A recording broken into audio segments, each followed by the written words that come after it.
called Welcome to Cuckooville. And this book belongs to our. In the middle of Cuckooville, there was a clock, a cuckoo clock. But behind the doors of the cuckoo clock, there was, well, nothing, not a cuckoo in sight.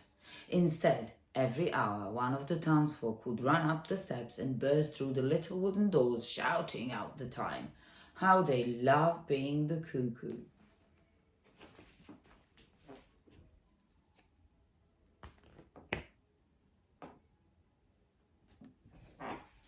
Especially Mrs. Gobbledygook. There she is.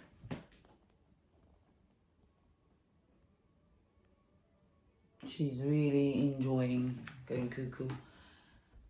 Lump lump snufflepuzz, she sang from the top of the clock. The mayor stopped and shook his head. Right, from now on, everyone takes their turn at being cuckoo. Everyone except you, Miss Gobbledygook. We don't need to know about your snuffly plums, thank you. We need to know the time. Actually, it was lumpy plums, added a little boy called Pete, who was very clever. So there she is, doing her cuckoo bit, and the rest of the Cuckooville not being very happy with that. Poor Mrs. Gobbledygook. No one in town could understand her. Dropsy bubbly? Asked the grocer. Squishwords? Queried the baker. What's an oby-noby when it's at home? Questioned the butcher. If only she could prove to the rest of Cuckooville that speaking gobbledygook could be useful, then she could take her turn at being cuckoo again. So,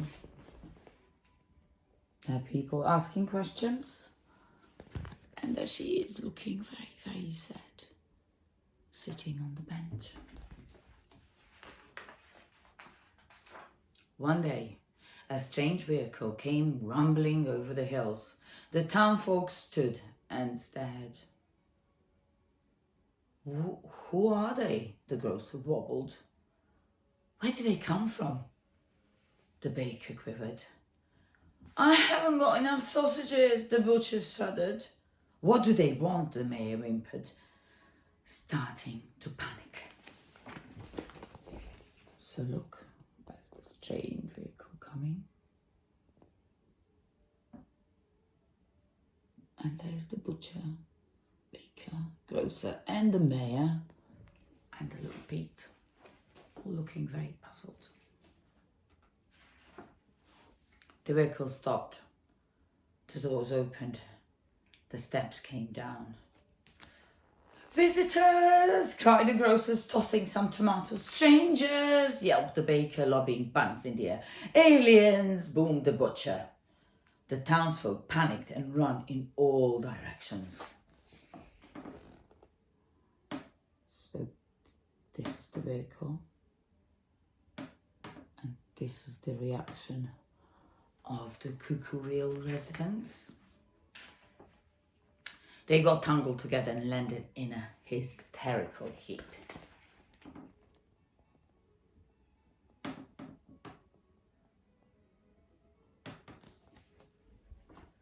The stranger spoke. The townfolk wriggled. The mayor popped out. Honky nubs, the stranger said. What? Stuttered the mayor. He sounds like Miss Gobbledygook, Pete peeped out, but no one seemed to hear him.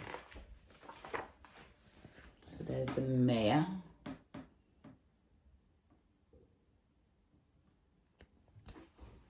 Having a conversation with visitors in a not very dignified way.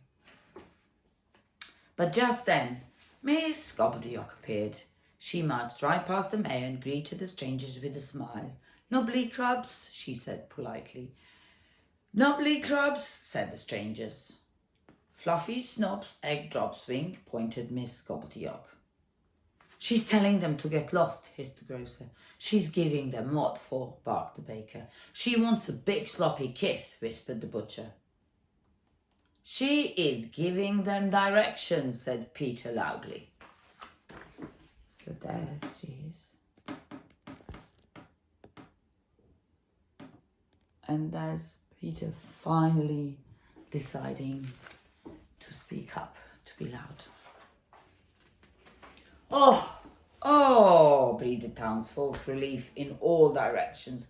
Directions, said the mayor, realizing that all the panic had been for nothing. Actually, he felt a little bit embarrassed. Then he turned to Miss Gobbledygook and whispered something. Miss Gobbledygook nodded her head and then walked towards the clock. So they're feeling totally relieved. And I wonder, what did Mayor say to Miss Gobbledygook?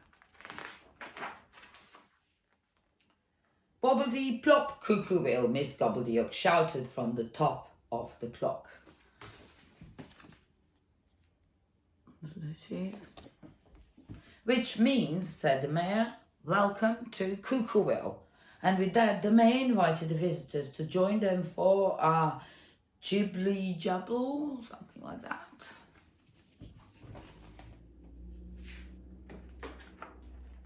Which to you and me is, of course, a party. So there is the Cuckooville party. There's lots going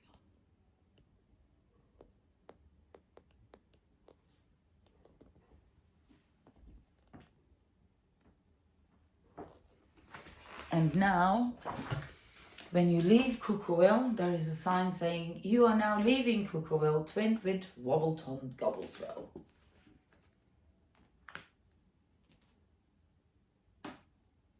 There we are.